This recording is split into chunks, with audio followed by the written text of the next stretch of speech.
This video today is about how one man turned a simple $13,000 shed into luxury living on a budget. But not only did he crack the code, but he has done it multiple times where each luxury shed now makes him over $80,000 a year.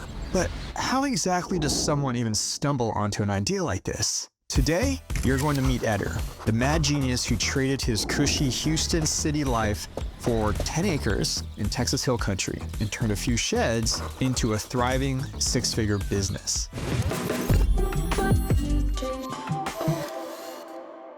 So here's what I couldn't wrap my head around. Why would a guy with a six-figure career, a wife, kids, and a comfortable city life trade all in for the unknown lifestyle of homesteading in the countryside and build out sheds? And then Eder did something profound that shifted his mindset on why he wanted to do this, and something I've thought a lot about too.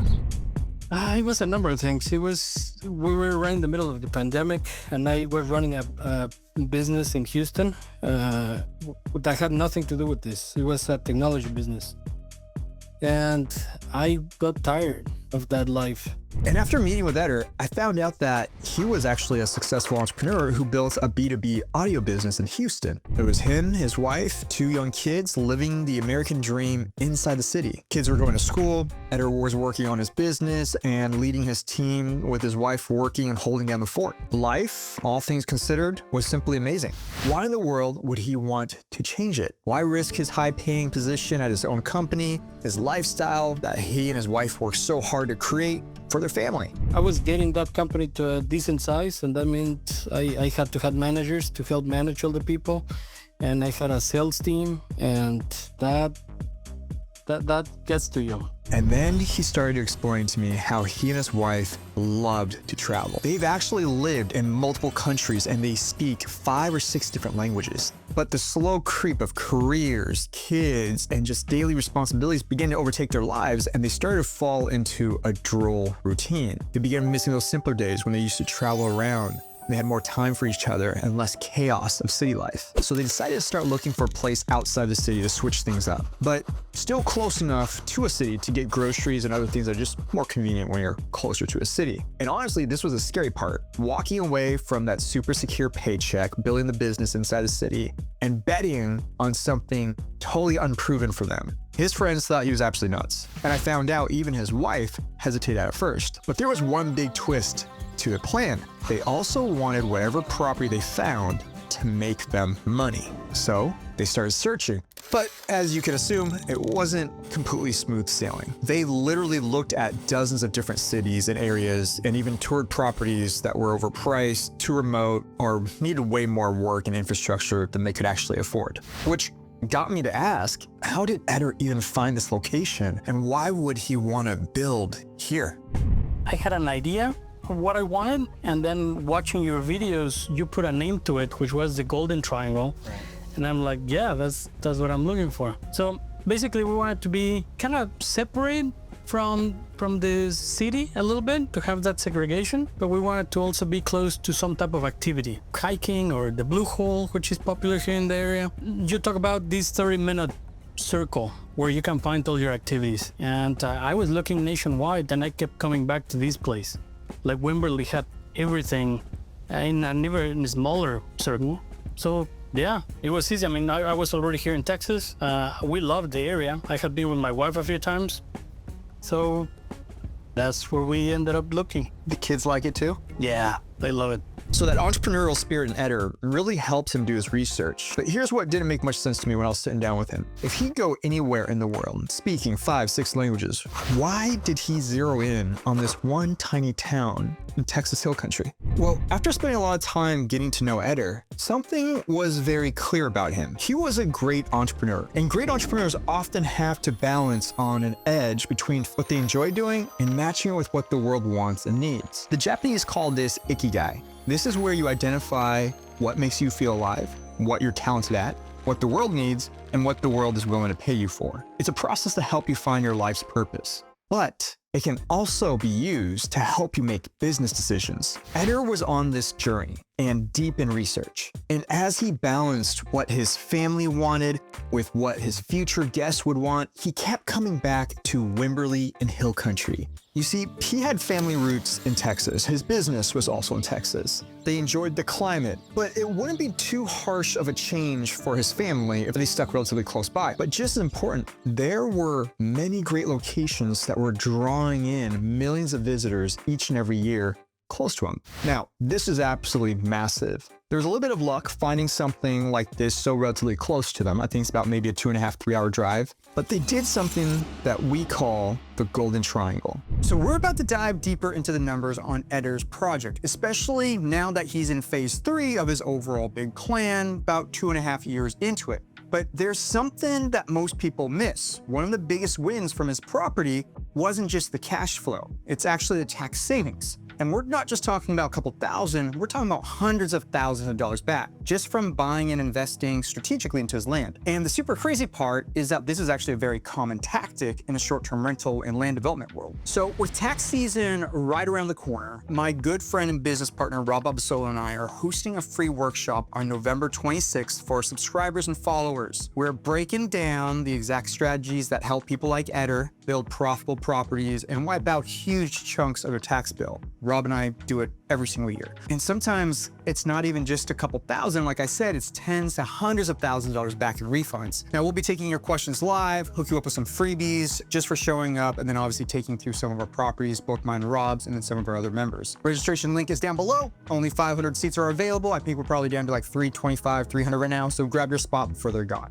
They identified a location that had a major draw, such as the Blue Hole, Jacob's Well, a customer-centric hotspot, Wimberley Square, and not one, but 2 major cities nearby, Austin and San Antonio. Now, with a happy place for his family secured, a hotspot for his primary and secondary customers identified, I was so curious how he landed on using these sheds. At first, the idea sounded crazy. Now, I can imagine him telling his wife this for the first time, and she's picturing like a typical garden shed in the backyard with low ceilings, stuff with all the crap that you don't want inside the main house. And truthfully, even Eder wasn't sure people would take it seriously. But then he told me this.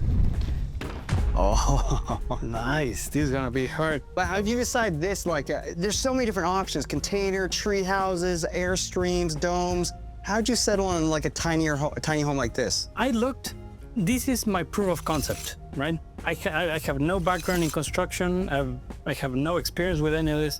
So I said, I want to start with something economical that if I mess it up and it goes nowhere, then no big deal. So the domes and the tents and yurts and things like that was the easy call.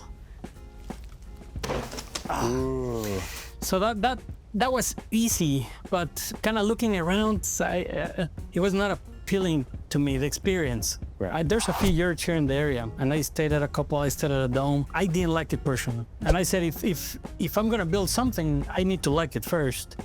So I designed this basically on what I enjoy, and then just crossed my fingers and prayed that everybody else did. Oh no. Bruh. Fast forward 2.5 years, and he's gone from 1 cabin to 4, and this is how they've been performing on a monthly basis. On average, about $7 to $8 grand a month. That's great. Well, what are the peak seasons for you? Summertime, obviously, July is usually our highest month. Just looking into this for you, I just checked this July, we were at 97% occupancy.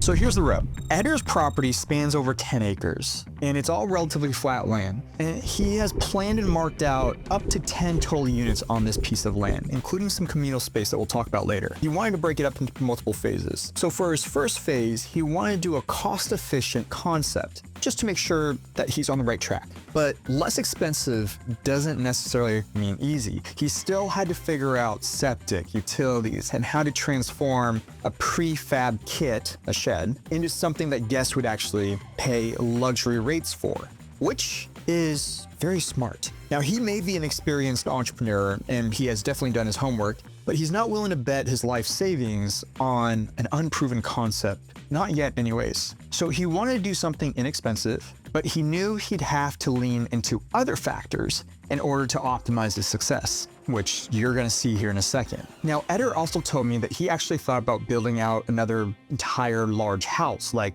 4 or 5 bedroom, 4 bath home. on the property to capture guests coming to stay and also to build his equity. But after doing some homework, this is what he found. It so happens that I have a friend from Houston, which that's where I used to live.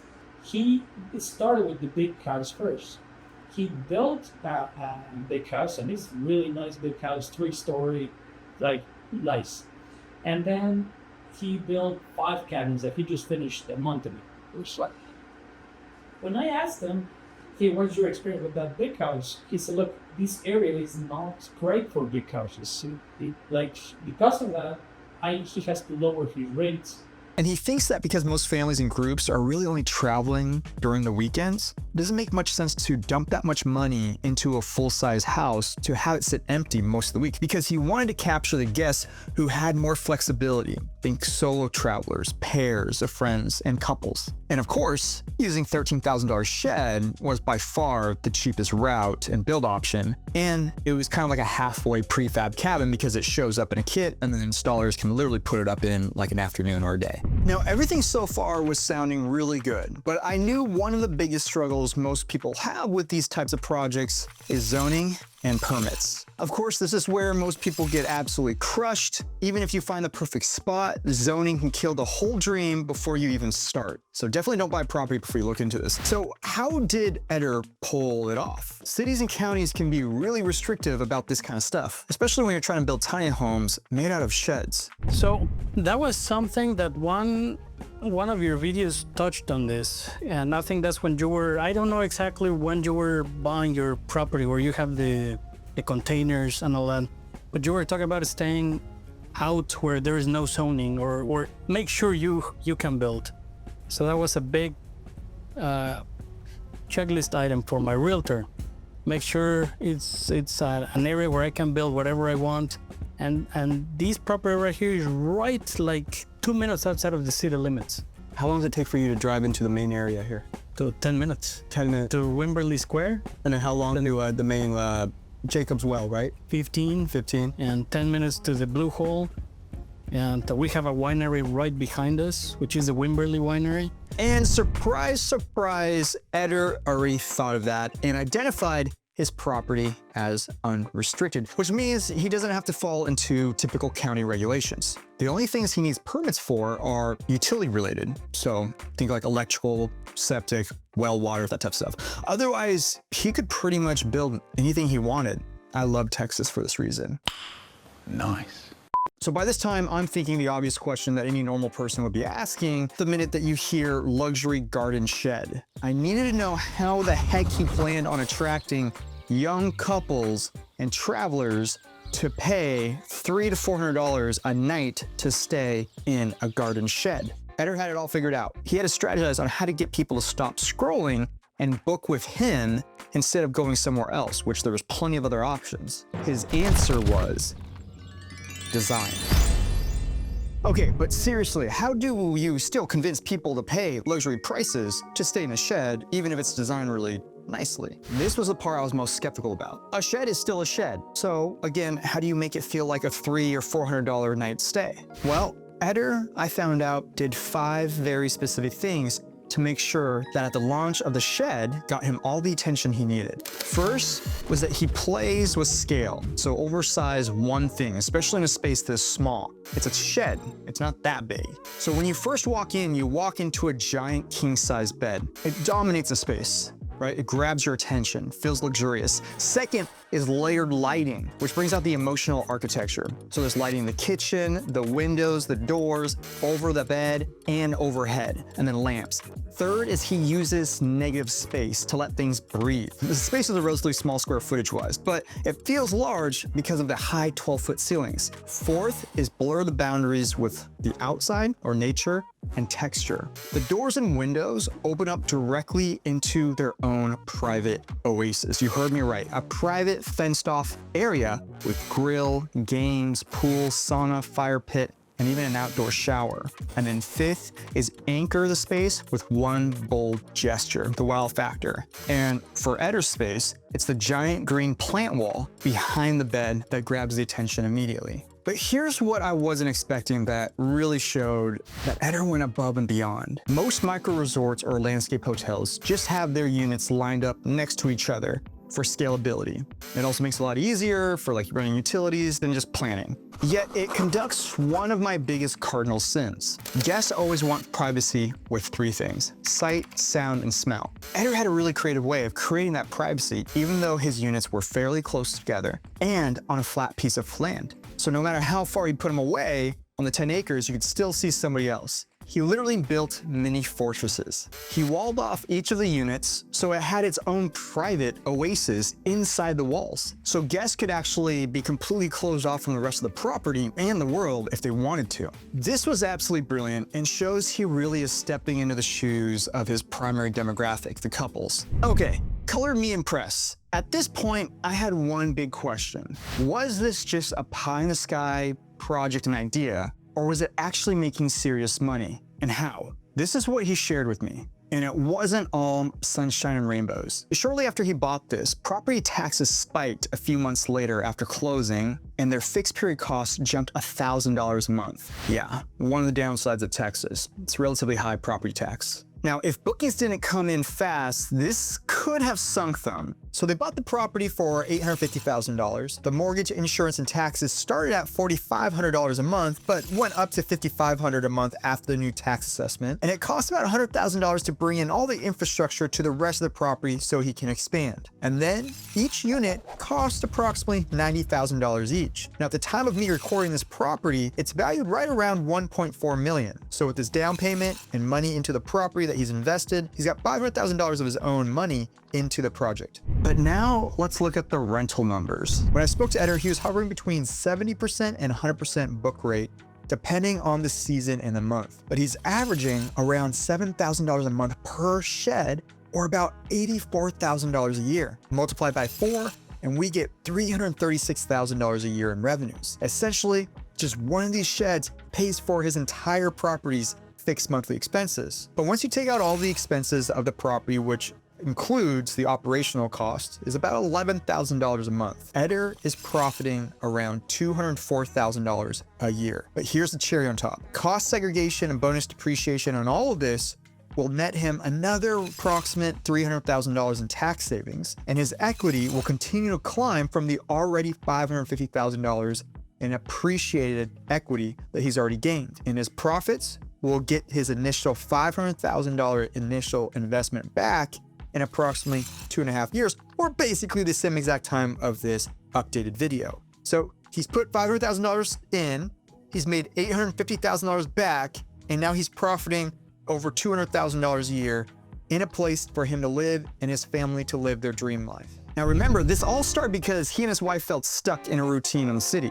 Now they're running a thriving business, spending more time together, living basically expense-free, and building a future for their kids on land that they love. I think that's a pretty clear W for Eder.